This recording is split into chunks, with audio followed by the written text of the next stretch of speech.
I think abortion in the black community is viewed as both a moral issue and a political issue. For me, it's more about the politics than the morality, because when you view it from a moral perspective, that leads to condemnation and it leads to judgment. And I don't think that really benefits us as a people.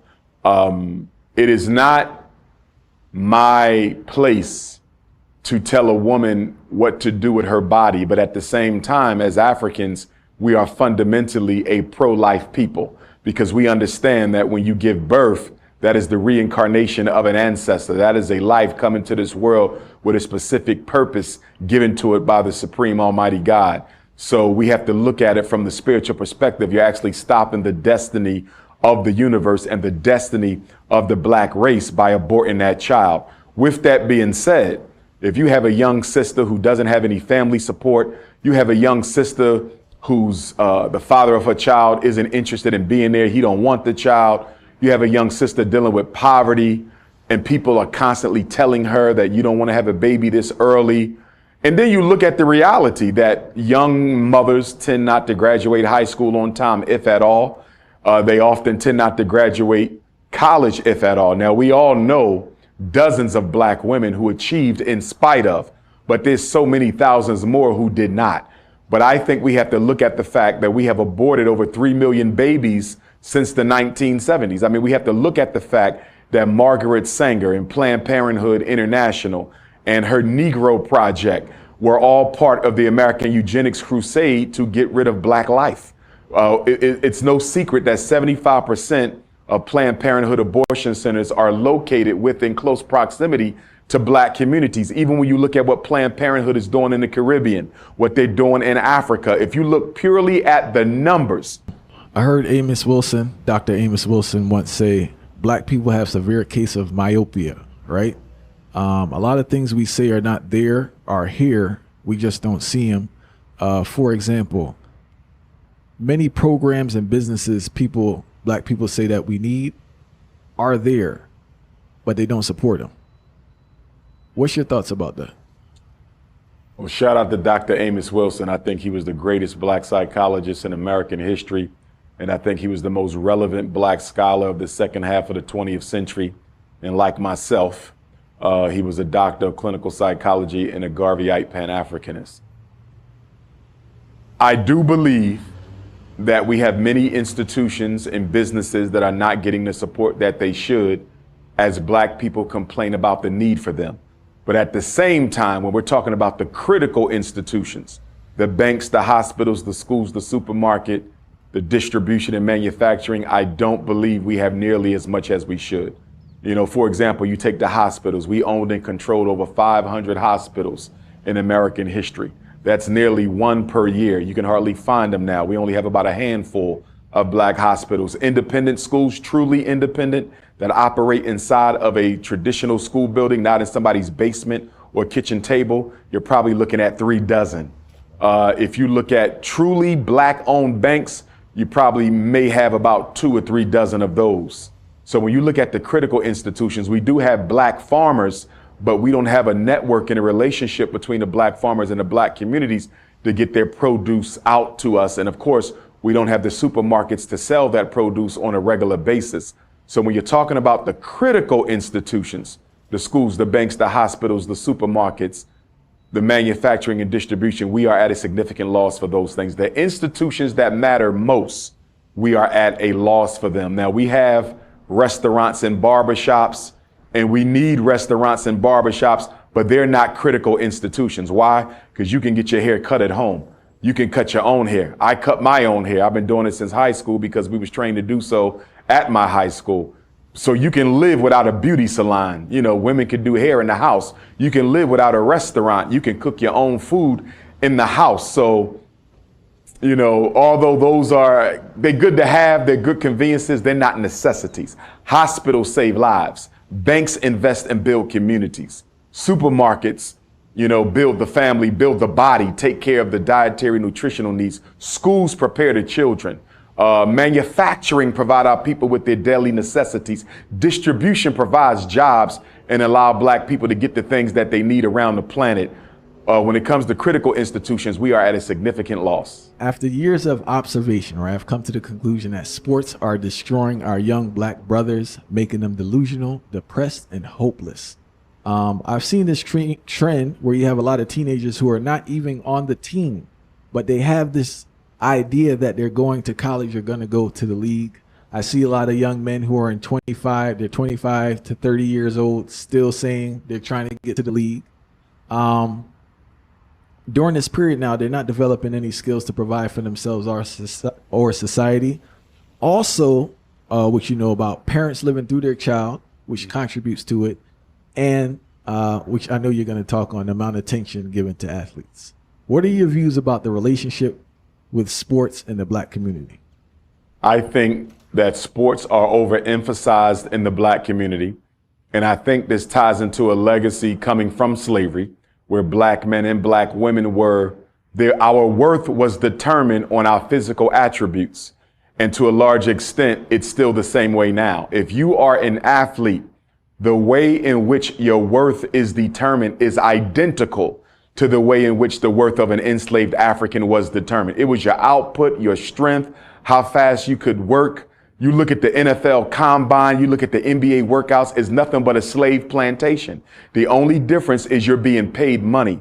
But the power differential between a slave and a slave master, and the power differential between the NBA player and the NBA owner, or the NFL player and the NFL owner, is the exact same as the power differential between a slave and his master. The only difference is they are given money that allows them to live a comfortable life outside of the plantation. But beyond that, it is the same thing as slavery. They don't have no voice. They're afraid. They're timid. Their behavior is strictly controlled. It is slavery.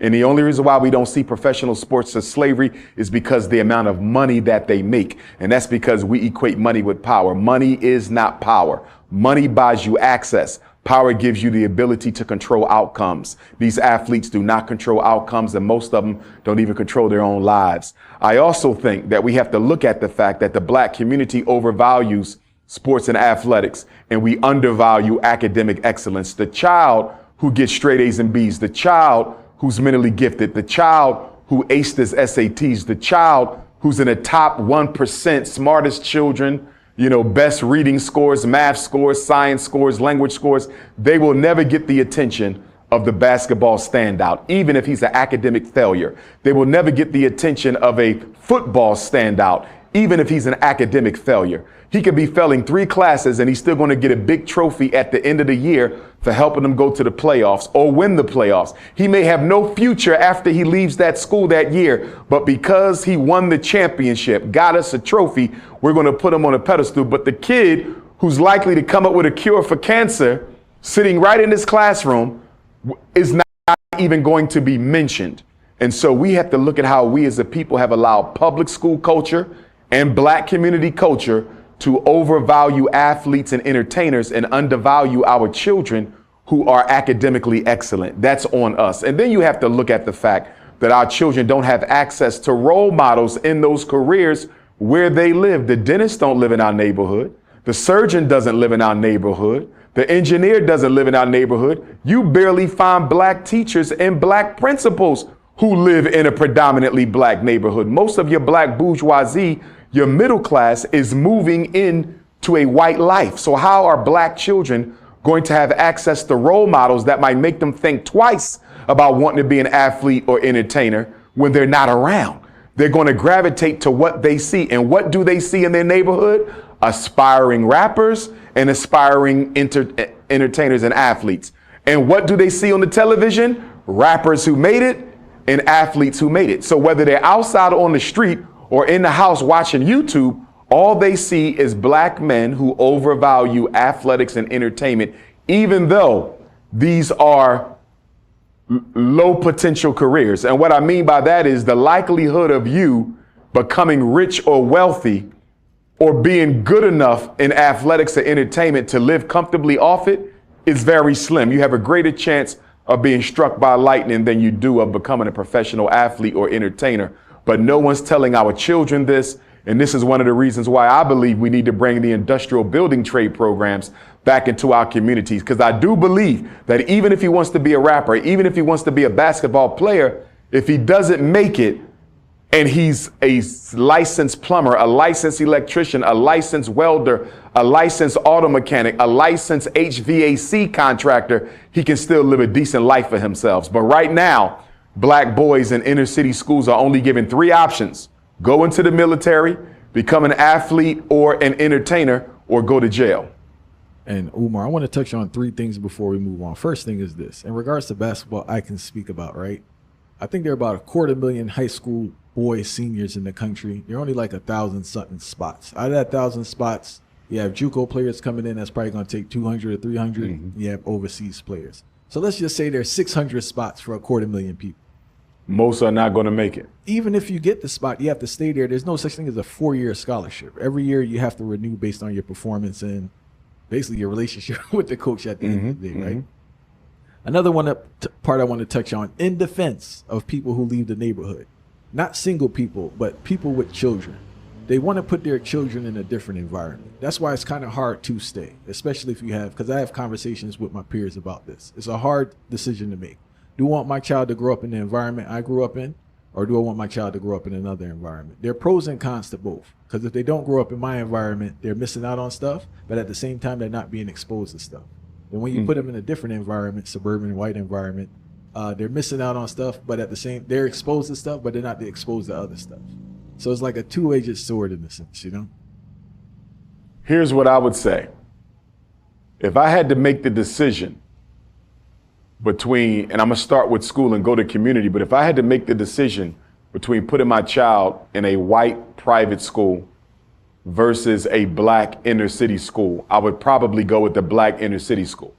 The academics are going to suffer, but I can supplement that myself at home. But if I put my child in a white suburban school and they destroy my child's self-esteem, he or she may never recover. And I've actually seen this happen as a school psychologist, where the self-esteem and the self-belief and the concept of our children were destroyed in a year's time at a white private school. And sometimes the children never recover. So for me, I think it is safer from a psychological perspective for them to remain in the hood versus go into the suburbs. Now, in terms of safety of my family, it is a tough decision. And I would not criticize a black person, parents who took their children out of the ghetto and put them in a white suburb, if they were actively trying to remake that ghetto into the community that it needs to be. My issue is not so much about where you raise your children as it is about what is your commitment to creating the thriving black communities that we need. To move out and turn your back on the black community, that's an insult. But if you say I'm moving out because I cannot afford for my daughter to be snatched up and I can't afford for my son to be murdered senselessly, but I'm still in the community playing my role for the children, and I'm doing whatever I can to fight against gentrification and homelessness and crime and high school dropout, I can respect that, because although your family does not sleep in the hood, you are still active in the hood. I can respect that. But a lot of what I see are black families who abandon the black community totally once they get out into the white suburb. And we got to keep in mind, you can be abducted in the suburbs just like you can be abducted in the ghetto. You can be killed in the suburb just like you can be killed in the ghetto. So a black man and woman are safe nowhere in America. But again, I can understand that move to the suburbs for the babies. I can understand it. But you yourself should never abandon the community.